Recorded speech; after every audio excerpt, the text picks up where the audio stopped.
విషయంలో అవినీతికి సంబంధించిన ఆరోపణల్లో ఆధారాలు ఉన్నా కూడా అరెస్ట్ చేయట్లేదు అని చెప్పి మాట్లాడిన కాంగ్రెస్ పార్టీ ఇవాళ అరెస్ట్ జరిగింది కాబట్టి ఏం చెప్తుంది అనేది, ఇప్పటికైనా మేమిద్దరం ఒకటి కాదు అని అర్థమవుతుందా, కాంగ్రెస్ పార్టీ ఏం సమాధానం చెప్తుంది అనేది. సో మొత్తం మీద కవిత అరెస్ట్ని ఎలా చూస్తుంది? బీజేపీ బీఆర్ఎస్ ఒక్కటే, మళ్ళీ రీజనింగ్ చెప్తా. ఇక్కడ ఒక్కటన్న దానికి స్ట్రాంగ్ లాజికల్ రీజనింగ్ ఉంటుంది. యూనివర్సల్ ట్రూత్ అనేది ఒకటి ఉంటుంది. Atomic configuration, flow of charges, current అంటారు. This is universal science. Everybody must accept this, right? ఇప్పుడు దీని వెనకాల సైన్స్ చూద్దాం. ఎవరు ప్రివెన్షన్ మనీ లాండరింగ్ యాక్ట్ కింద కవిత గారు అరెస్ట్ అయ్యారు. ప్రివెన్షన్ మనీ లాండరింగ్ యాక్ట్ కింద బీజేపీ ఈ దేశంలో నుంచి 6060 crore రూపీస్ బాండ్ రూపంలో దోచుకుంది. అంటే బీజేపీని ఏమనాలి, రైట్? ఈరోజు రూలింగ్లో ఉన్నారు కాబట్టి ఈడీని యూజ్ చేస్తారు. ఇక్కడ ఓ సినిమా నడుస్తుంది. సినిమా ఏంటంటే డైరెక్టర్ ఎవరు? మోడీ, అమిత్ షా. హీరో ఎవరు? ఈడీ. సినిమా అంటే మళ్ళీ మీరు వేరేలాగా అనుకోవద్దు.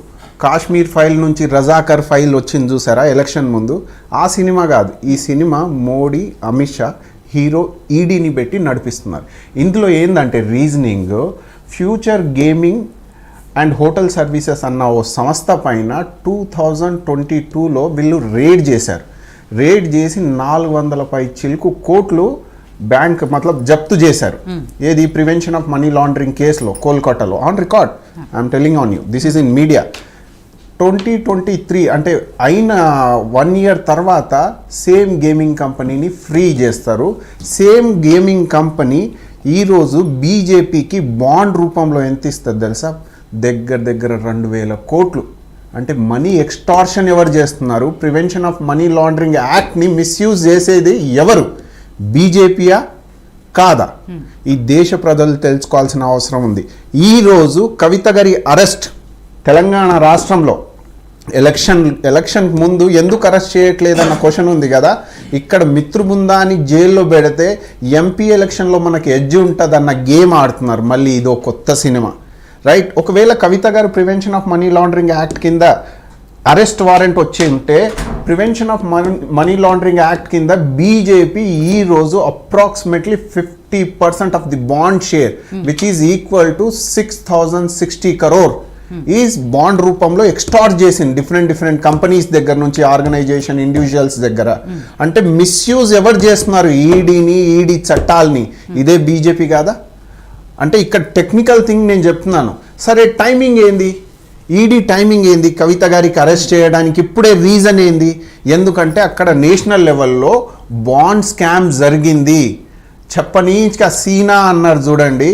ఈరోజు అదే మోడీ గారు బాండ్ రూపంలో స్కామ్ చేస్తే ఆ స్కామ్ని కప్పిపుచ్చుకోవడానికే తెలంగాణ రాష్ట్రంలో కవిత గారికి అరెస్ట్ చేయడం.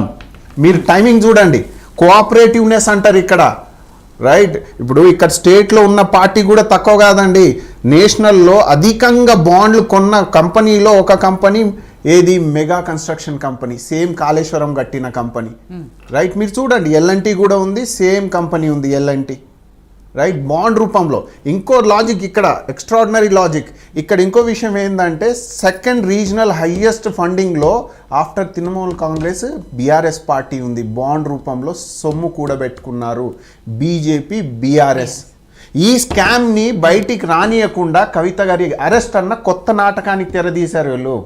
వీళ్ళకి ఎల్లప్పుడూ అధికారమే కావాలి, ప్రజల్ని మోసం చేస్తూ ఉండాలి. ఎంతసేపు ఎలక్షన్ అనేది ఎస్సీ క్లాసిఫికేషన్ మీద కాదమ్మా, ఎస్సీ వెల్ఫేర్ ఓరియంటెడ్లో బీజేపీ ఏం చేసింది తెలంగాణ సమాజానికి చెప్పాల్సిన అవసరం ఉంది. ఇవి చెప్పి ముందుకెళ్ళాలి మీరు. మేమంటాము కాంగ్రెస్ గ్యారంటీస్ ఆ రూపంలో వెల్ఫేర్ కాంటెక్స్లో మేము మాట్లాడి ముందుకు వెళ్తూ ఉంటే వీళ్ళు మోడీ గ్యారంటీ అంటారు. ప్రజాస్వామ్యంలో మోడీ గ్యారంటీ చెల్లుతుందా, లేకపోతే ఇండియన్ గవర్నమెంట్ గ్యారంటీ చెల్లుతుందా? అంటే ఏకపక్ష ధోరణి, డెమోక్రసీని మిస్యూజ్ చేయడంలో, రైట్? వీళ్ళిద్దరు ధురంధరులు. ఇప్పుడు కూడా ఒక కొత్త నాటకానికి దారి తీశారు. ఏంది? అక్కడ బాండ్ రూపంలో పెద్ద స్కామ్ బయటికి వచ్చింది కదా, ఇంకా మీడియా మొత్తంలో యాంటీ అవుతుంది. అట్లీస్ట్ సౌత్ తెలంగాణలో అయితే ఈ ఇష్యూ రేస్ చేద్దాం, నార్త్లో వేరే ఇష్యూ రేస్ చేద్దాం అన్న కాంటెక్స్లో వీళ్ళు బీజేపీ బీఆర్ఎస్ కలిసి ఆడుతున్న తెలంగాణలో జరుగుతున్న ఏమైనా పొలిటికల్ సినారియో జరుగుతుంది కదా, ఈ థియేటర్కి కారణం బ్యాక్ డోర్లో బీజేపీయే ఉంది. ఇద్దరు కలిసి నాటకాలు ఆడుతున్నారు. వాస్తవానికి ఈ దేశ ప్రజలకి, తెలంగాణ ప్రజలకి తెలియాల్సిన విషయం ఏంటంటే బాండ్ స్కామ్ జరిగింది. బాండ్ల రూపంలో సొమ్ము జమ కట్టుకున్నారు. బీజేపీ పార్టీ అధికంగా 6,060 కోట్లు జమ చేసుకుంది ఈ ఎలక్షన్ కోసం. అది ఎలా వచ్చిందో చెప్పాలి. సేమ్ అలాగే బీఆర్ఎస్కి ఎలా వచ్చాయి 1,400 కోట్లు, అది కూడా చెప్పాలి. ఎందుకు హైయెస్ట్ కాంట్రిబ్యూటర్ మెగా కన్స్ట్రక్షన్ కంపెనీయే ఉంది, ఎల్ఎన్టీఏ ఉంది, కాళేశ్వరం కట్టిన కంపెనీలే ఎందుకు ఉన్నాయి, ఇది చెప్పాల్సిన అవసరం ఉంది. సో వాస్తవాలు, ఈ టైమింగ్, కవిత గారికి అరెస్ట్ చేయడం, ఆ బాండ్ ఇష్యూని కవర్ చేయడానికి అదొక ఇది అంతే తప్ప పొలిటికల్ మైలేజ్ కోసం ట్రై చేస్తున్నారు. తెలంగాణ సమాజం అయితే నమ్మేటట్టు లేదు.